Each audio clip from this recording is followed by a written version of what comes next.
श्री स्वामी समर्थ. स्वागत आहे तुमचं माझ्या यूट्यूब चॅनलवरती. आजचा दिवस तुम्हाला खूप छान सुखाचा समाधानाचा जाऊ देत हीच मी स्वामींच्या चरणी प्रार्थना करते आणि आजच्या व्हिडिओला सुरुवात करते. तर मैत्रिणींनो, उद्या आहे 12 नोव्हेंबर 2023 दिवाळीचं लक्ष्मीपूजन. अमावस्या तिथी असल्यामुळे उद्या आईने मुलांसाठी एक उपाय करायचा आहे. कापुरासोबत एक वस्तू जाळायची आहे. यामुळे तुमच्या मुलांवरील असलेले नजर दोष, सर्व संकट अडचणी दूर होतील एवढा हा प्रभावी उपाय आहे. तर ती वस्तू कोणती आहे, त्या वस्तूचं आपल्याला नेमकं काय करायचं ही संपूर्ण माहिती आजच्या व्हिडिओमध्ये शेअर करणार आहे. त्यामुळे व्हिडिओ स्किप न करता शेवटपर्यंत बघत राहा. तर मैत्रिणींनो, अश्विन महिन्यातील अमावस्या तिथी ही अतिशय शुभ मानली जाते. या दिवशी दिवाळीचं लक्ष्मीपूजन साजरं केलं जातं. या तिथीला पूजापाठ करण्याचे विशेष महत्त्व आहे. जे लोक अमावस्येला काही विशेष उपाय करतात त्यांच्या घरावर देवी देवतांची आणि महालक्ष्मीची विशेष कृपा राहते. कुटुंबामध्ये आनंदी वातावरण राहतं, सर्व अडचणी दूर होतात. तर दिवाळीच्या दिवशी लक्ष्मी प्राप्तीसाठी आपण देवी लक्ष्मीची सेवा उपासना करणार आहोत. संध्याकाळी आपण लक्ष्मीपूजन करणार आहोत. पण आपल्या मुलांवरील असलेल्या सर्व अडचणी संकट दूर होण्यासाठी हा अतिशय प्रभावी उपाय आपल्याला संध्याकाळी 6 वाजल्यापासून ते रात्री 12च्या आत कधीही करता येईल. कारण दिवाळीची अमावस्या जी आहे ती दुपारी 2 पासून लागणार आहे. ती दुसऱ्या दिवशी म्हणजे सोमवारपर्यंत ती अमावस्या तिथी असणार आहे. त्यामुळे सायंकाळी 6च्या नंतर रात्री 12पर्यंत तुम्ही हा उपाय करू शकता.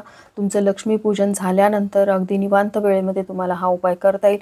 कारण मुलं जी आहेत आता सुट्टीमध्ये, दिवाळीच्या सुट्ट्या असल्यामुळे घरी आलेली असतील, हॉस्टेलला राहणारी मुलं असतील, बाहेरगावी शिकायला असणारी मुलं असतील किंवा बाहेरगावी नोकरीनिमित्ताने असणारी मुलं असतील, ते आईवडिलांकडे दिवाळीच्या वेळेस येतातच. आता अगदीच बाहेर देशात राहणारी मुलं येऊ शकत नाहीत, त्यांच्यासाठी आपण हा उपाय करू शकणार नाही. पण आपण देवाजवळ प्रार्थना करू शकतो. कारण ही अमावस्या तिथी अत्यंत शुभ मानली जाते. जेवढी शुभ ती लक्ष्मी प्राप्तीसाठी आहे, तेवढीच ती शुभ आपल्या मुलांवरील, आपल्या घरावरील नजरदोष, वाईट बाधा, संकट दूर करण्यासाठी देखील तेवढीच प्रभावी आहे. या आधीच्या व्हिडिओमध्ये पण मी तुमच्यासोबत एक उपाय शेअर केलेला आहे, ज्यामध्ये आईने मुलांवरून एक गोष्ट उतरून टाकायची आहे. तो उपाय पण तुम्हाला उद्याच्या अमावस्या तिथीला करता येईल किंवा तुम्ही परवा करू शकता. कारण अमावस्या जी आहे ती 2 वाजल्यापासून सुरू होणार आहे.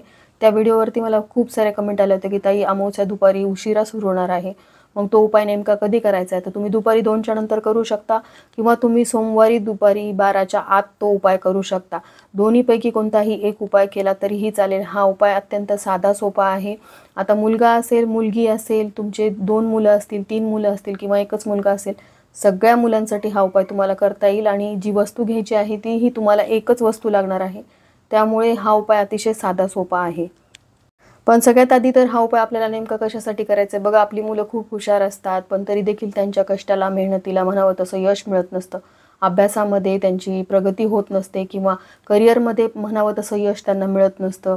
आता छोटी मुलं असतील तर ती सतत किरकिर करत असतात, रडत असतात. त्यामुळे सुद्धा आईने मुलांसाठी हा उपाय केला तर त्यांची किरकिरी किंवा हट्टीपणा जो आहे तो काही प्रमाणामध्ये कमी होईल. आणि त्याचबरोबर जी मुलं अभ्यासामध्ये मागे पडलेली आहेत, त्यांची पण प्रगती कुठेतरी खुंटलेली असते. अमावस्येच्या दिवशी हा उपाय केल्यामुळे त्यांच्या प्रगतीचे, यशाचे मार्ग खुले होतील एवढा हा प्रभावी उपाय आहे. तर बघा, मला बऱ्याचशा कमेंट येतात की ताई, आमची मुलं जी आहेत ते बाहेरगावी राहतात, हॉस्टेलवरती राहतात, मग आम्ही हा उपाय कसा करायचा. तर आता हा प्रश्नच नाही, कारण दिवाळीच्या सुट्ट्या असल्याने तुमची मुलं तुमच्याजवळ आलेली असतील आणि हा उपाय करण्यासाठीची तुम्हाला ही सुवर्ण संधी आहे. दिवाळीची अमावस्या तिथी जी आहे ती सर्व अमावस्यांमध्ये सगळ्यात मोठी आणि श्रेष्ठ मानली जाते. कारण या दिवशी आपण दिवाळीचं लक्ष्मीपूजन करतो, लक्ष्मी प्राप्तीची सेवा करतो. आपल्या घरामध्ये देवी लक्ष्मीचं आगमन होतं. आपल्या घरामध्ये असलेली अलक्ष्मी आपण दूर करत असतो. अलक्ष्मी म्हणजे काय, थोडक्यात नकारात्मकता. आपल्या मुलांभोवतीची असलेली नकारात्मकता सुद्धा आपल्याला याच दिवशी दूर करायची आहे. त्यासाठी आपल्याला हा उपाय करायचा आहे. तर या उपायासाठी तुम्हाला 3 भीमसेनी कापराच्या वड्या घ्यायच्या. भीमसेनी कापूरच घ्या, कारण यामध्ये नकारात्मकता खेचून घेण्याची शक्ती किंवा प्रभाव जास्त असतो. आता भीमसेनी कापूर तुमच्याकडे नसेल तर तुम्ही साधा कापूर घेतला तरी चालेल. पण हा साधा कापूर घेत असताना तुम्हाला 7 कापराच्या वड्या घ्याव्या लागतील. त्यासोबतच तुम्हाला एक नारळ घ्यायचा आहे. एक नवीन नारळ खरेदी करून आणा. पूजेतला वापरलेला नारळ या उपायासाठी वापरायचा नाही. त्याचबरोबर या नारळाच्या शेंड्या तुम्हाला काढून टाकायच्या आहेत. एखादी शेंडी राहिली तरी चालेल, पण नारळाच्या सगळ्या शेंड्या काढून टाकायच्या. आता तुमचा एकच मुलगा असेल तरी देखील तुम्हाला 3च वड्या घ्यायच्या आहेत. आणि तुमची 2 मुलं असतील तरी देखील तुम्हाला भीमसेनी कापराच्या 3च वड्या घ्यायच्या आहेत. जसं मी तुम्हाला सांगितलं, साध्या कापराच्या तुम्हाला 7 वड्या घ्यायच्या आहेत.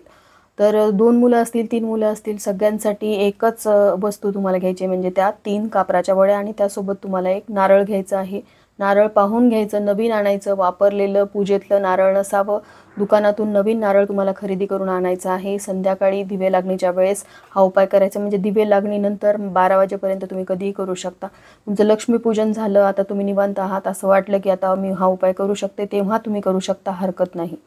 तर काय करायचं आहे, नारळ घ्यायचा आहे, त्यावरती तुम्हाला ह्या 3 भीमसेनी कापराच्या वड्या किंवा तुम्ही साधा कापूर घेतलेला असेल तर त्या वड्या ठेवायच्या आहेत आणि त्या वड्यांना तुम्हाला पेटवायचं आहे। आता नारळाची शेंडी जी आहे ती मुलांकडे करायची आहे आणि मुलांवरून तो नारळ 7 वेळा उतरून घ्यायचा आहे। आता कसं उतरायचं, तर डोक्यापासून ते पायापर्यंत असा गोलाकार आकारात आपल्याला घड्याळाच्या काट्याच्या दिशेने तो 7 वेळा उतरून घ्यायचा आहे। आणि हे उतरत असताना आपल्याला इडापिडा टळू दे, माझ्या मुलांच्या मागचे सर्व विघ्न संकट दूर होऊ देत, असं म्हणत राहायचं आहे।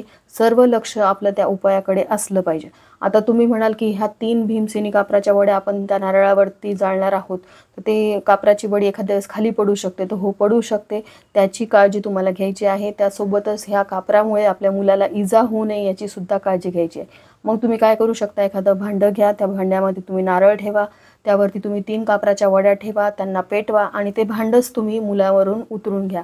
आता एक मुलगा असेल तर मुलावरून असं उतरवल्यानंतर आता दुसऱ्या मुलासाठी तुम्हाला वेगळा उपाय करायचा का, तर नाही, ह्या कापराच्या वड्या जळत असताना दुसऱ्या मुलावरून सुद्धा तुम्हाला 7 वेळा हेच नारळ ह्याच कापराच्या वड्या उतरून घ्यायच्या आहेत। उतरून घेत असताना सेम तुम्हाला हेच म्हणायचं आहे की इडापिडा टळू दे, माझ्या मुलांवरचे सर्व संकट विघ्न बाधा दूर होऊ देत। आणि त्यानंतर तुमचं तिसरं मुलं असेल तर तिसऱ्या मुलावरून सुद्धा तुम्हाला सेम हेच नारळ 7 वेळा उतरवायचं आहे। 3 कापराच्या वड्या आपण जाळणार आहोत। 3 मुलांवरून उतारा होईपर्यंत कापराच्या वड्या जळतीलच, पण असं मध्येच जर एखादी विजली किंवा पूर्ण कापराच्या वड्या जळाल्या तर मग तुम्ही नवीन 3 कापराच्या वड्या घेऊ शकता, पण तुम्हाला वेगळ्या कापराच्या वड्या घेण्याची गरज पडणार नाही, कारण तेवढा वेळ कापूर जळेल एवढी खात्री आहे, कारण खाली आपण नारळ घेतलेला आहे, त्यामुळे कापूर जो आहे तो बराच वेळ जळणार आहे। तर हा उपाय तुम्हाला नेमका कुठे करायचा आहे, तर तुमचं लक्ष्मीपूजन जिथे केलेलं आहे तिथेही तुम्ही करू शकता, किंवा तुम्ही तुमच्या हॉलमध्ये, तुम्ही एखाद्या बेडरूममध्ये सुद्धा हा उपाय करू शकता, असं काही नाही। कोणत्याही रूममध्ये हा उपाय केला तरीही चालेल, पण कोणी घरामध्ये पाहुणे आलेले असतील, कोणाच्या समोर हा उपाय आपल्याला करायचा नाही। तर एकांत ठिकाणी, म्हणजे आपल्या घरातल्याच व्यक्ती असतील, म्हणजे मुलाचे वडील असतील, मुलाचे आजी आजोबा असतील, अशा लोकांच्या सानिध्यात हा उपाय केला तर हरकत नाही। पण बाहेरील एखादी व्यक्ती तुमच्या घरात आलेली आहे, आता दिवाळीचा सण आहे, आपल्या घरामध्ये पै पाहुणे येतातच। आता लक्ष्मीपूजनाच्या दिवशी सहसा कोणी कोणाकडे जात नाही, पण अचानक जर शेजारची व्यक्ती वगैरे तुमच्या घरी आलेली असेल तर अशा वेळेस त्यांच्यासमोर हा उपाय करायचा नाही। ती व्यक्ती घरातून निघून गेल्यावरच हा उपाय करायचा आहे। ही महत्त्वाची काळजी तुम्हाला हा उपाय करत असताना घ्यायची आहे, कारण यामुळे सुद्धा तुमच्या मुलांवर केलेल्या उपायामध्ये काहीच फरक तुम्हाला जाणवणार नाही।